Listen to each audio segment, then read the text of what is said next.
Il a passé 1 an et demi en prison pour avoir éclaté à main nue un boss de la mafia polonaise. Il est 5 fois champion du monde de strongman et il est la plus grosse superstar poids lourd du MMA que la Pologne n'ait jamais connue. Oui, il a réussi tout ça en une seule vie et encore vous n'avez rien entendu tellement son parcours est un film de Stallone. Voici l'histoire délirante de Mariusz Pudzianowski. On a l'habitude de dire qu'à partir d'un certain âge, les gens portent leur vécu sur leur visage. Et bien quand on regarde le visage de Mariusz Pudzianowski, bon déjà on se pète les genoux en tombant dans les fossés creusés sur son front, et ensuite on en arrive à la question suivante. Est-ce qu'il est possible d'avoir une tête qui veut dire « surtout ne viens pas me prendre la tête avec des histoires de pronoms » plus que celle-là ? Cet homme est peut-être le seul être humain sur Terre qui n'aurait pas besoin de transformation pour jouer un Space Marine au cinéma, et on va voir tout ce qu'il a vécu dans sa vie pour en arriver là. Bon déjà, spoiler alert, génétiquement autant que familialement, il était tout simplement prédestiné. Son père lui-même était adepte des sports de force et pratiquait régulièrement la musculation. Alors à partir de 5 ou 6 ans, le petit Mariusz, observant son paternel à l'entraînement des étoiles dans les yeux, décrète alors que c'est le mode de vie qu'il adopterait lui aussi. Je sais plus s'il m'a dit quelque chose à ce sujet, se souvient-il aujourd'hui, ajoutant « mais le simple fait de le voir pratiquer, j'ai su que ce que je voulais faire de ma vie, c'était ça aussi. » Et alors qu'il n'est encore qu'à l'école primaire, il commence donc à s'entraîner dans les sports de force sous la supervision de son père. En quelques années, Mariusz devient petit à petit un tracteur et à 16 ans, il participe déjà au championnat de Pologne de développé couché qu'il remporte. Oui, parce qu'à 16 ans, il pousse déjà 160 kilos au bench. Il remportera ensuite de nombreuses compétitions dans tous les sports de force, tout en pratiquant dans le même temps le karaté Kyokushin, une forme de karaté full contact ultra dur, dans lequel il deviendra ceinture noire, la boxe et le rugby.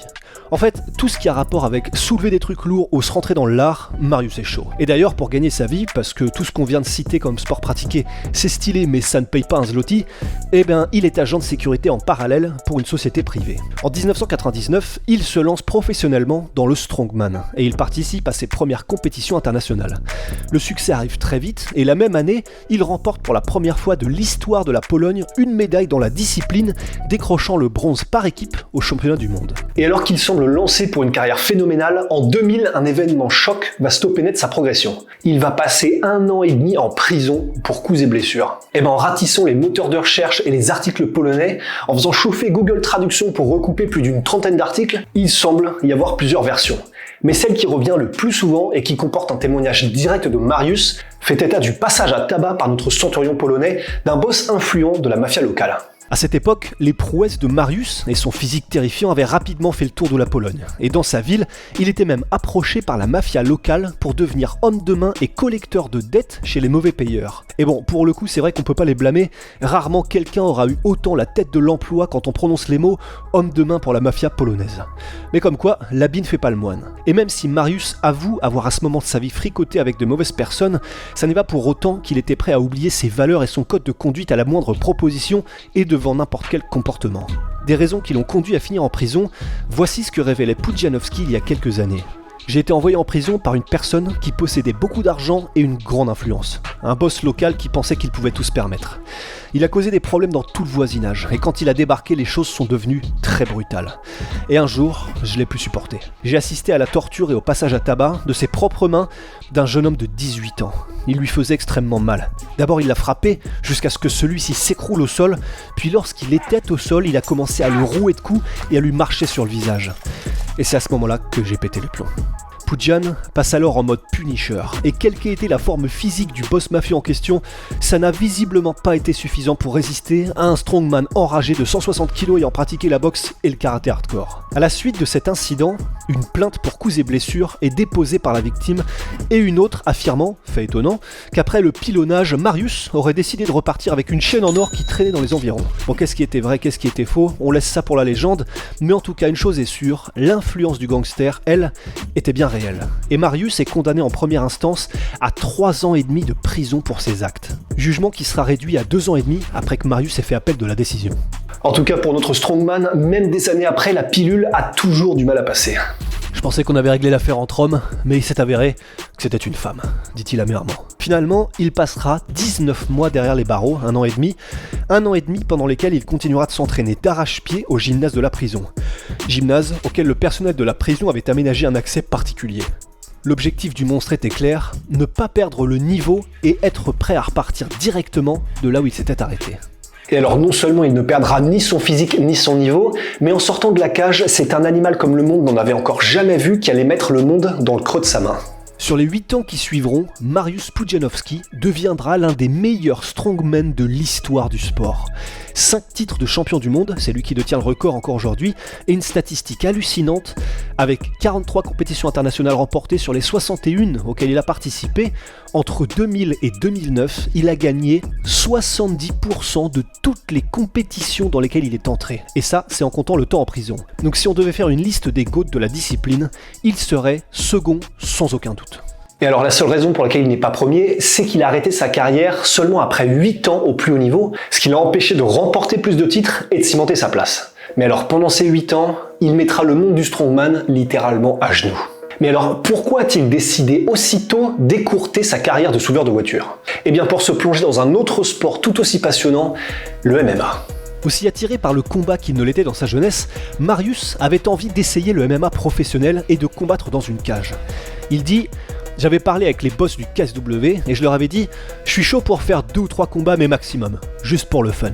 En 2009, époque où Mariusz décide alors de signer avec eux pour quelques combats, le KSW n'était alors qu'une organisation naissante qui avait pour claire ambition de devenir les numéros 1 dans le pays. Et pour attirer du monde et créer une parfaite bombe médiatique, il leur fallait un monstre comme Mariusz. Problème, le Mariusz en question est désormais aussi un chef d'entreprise, en plus d'être un athlète professionnel, et il n'allait pas accepter pour n'importe quel prix. Il leur demande alors $70,000 en équivalent pour son premier combat, ce qui à l'époque était une véritable fortune pour un combattant de MMA. Mais malgré leurs moyens limités, le KSW accepte la dure négociation et va même faire un emprunt à la banque pour pouvoir se payer les services de notre Daniel Craig sous stéroïdes.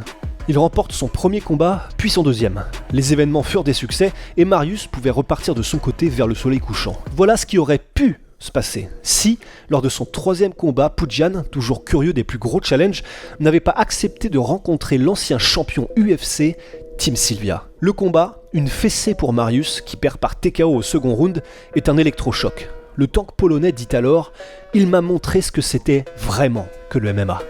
Le compétiteur en lui est hameçonné et en un instant, sa trajectoire professionnelle venait de changer, il allait devenir le meilleur combattant de MMA possible. S'en suivra alors une vraie et longue carrière dans la cage du KSW, à l'intérieur de laquelle on lui servira tous les plus gros noms sur lesquels l'organisation pouvait mettre la main, il remplira des stades entiers en Pologne et obtint un succès absolument phénoménal pour toute cette collaboration. Aujourd'hui, Mariusz est une véritable superstar dans son pays d'origine, multimillionnaire et adulé. Il a fait Danse avec les stars, où il a d'ailleurs fini second. Il possède plusieurs entreprises, dont la société Pudzianowski Transport, pour laquelle ses camions de transport de marchandises sillonnent l'Europe. Et il possède même plusieurs hélicoptères avec lesquels il se déplace partout en Pologne. Et alors là, vous vous dites, ah ouais, donc le mec c'est carrément bourgeoisé, la vie en mode jet set et tout. Mais non, détrompez-vous, c'est tout le contraire.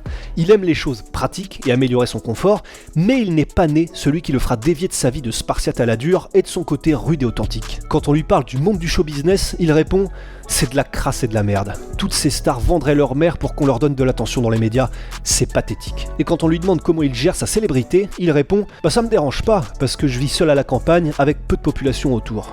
La plupart du temps, je suis chez moi et je vis au calme, comme bon me semble. » Voilà pour la mentalité du bonhomme. Et alors là, vous vous demandez peut-être en regardant ces images, ok, mais donc qu'est-ce qu'il mange et comment je peux devenir comme ça à 46 ans ? Bon, au-delà de la réponse évidente qui est, n'y pensez même pas, c'est pas possible. Au-delà même de ça, une chose est sûre, la réponse ne se trouve pas dans son régime, vous allez voir. Bon déjà, premièrement, pour arriver à un tel résultat, il faut une bonne dose de prédisposition génétique. Et ensuite, il faut une discipline de vie, une rigueur d'entraînement et un mental absolument hors norme. Et il faut aussi une bonne dose de produits dopants. Est-ce qu'il prend des stéroïdes ? Bon, la question ne se pose même pas, et lui-même ne s'en cache pas. Il explique juste qu'il faut être très prudent sur la manière de les prendre, car c'est dangereux. Mais alors pourquoi est-ce qu'on disait que la réponse n'est pas dans son régime ? Eh ben, c'est parce que de son propre aveu, Mariusz, c'est même plus des cheat meals qui s'autorisent sans restriction et dès qu'il en a envie, c'est des cheats buffets royaux type Louis XIV le jour de son anniv. Il dit quand on lui demande son régime, je n'ai pas de régime particulier, juste je mange tout ce que je peux manger. Et ça peut être des barres de chocolat, puis 2 litres de lait, puis je peux manger 2,5 kg de glace dans mon lit, je mange tout ce que je veux, quand je veux, et j'ai toujours ces magnifiques muscles, dit-il en rigolant. Bon, bah les gars, je sais pas pour vous, mais perso, si jamais les zombies débarquent sur Terre, je pense que la première chose que je fais, c'est d'aller demander l'asile dans le village fortifié que Marius aura construit, probablement tout seul de ses mains. Voilà, c'était l'anecdote du père Rusty sur Marius Pudzianowski. On espère que ça vous a plu. Si c'est le cas, mettez un pouce bleu et abonnez-vous, ça aide énormément la chaîne. Et puis pour le reste, prenez soin de vous, à la prochaine, et ciao!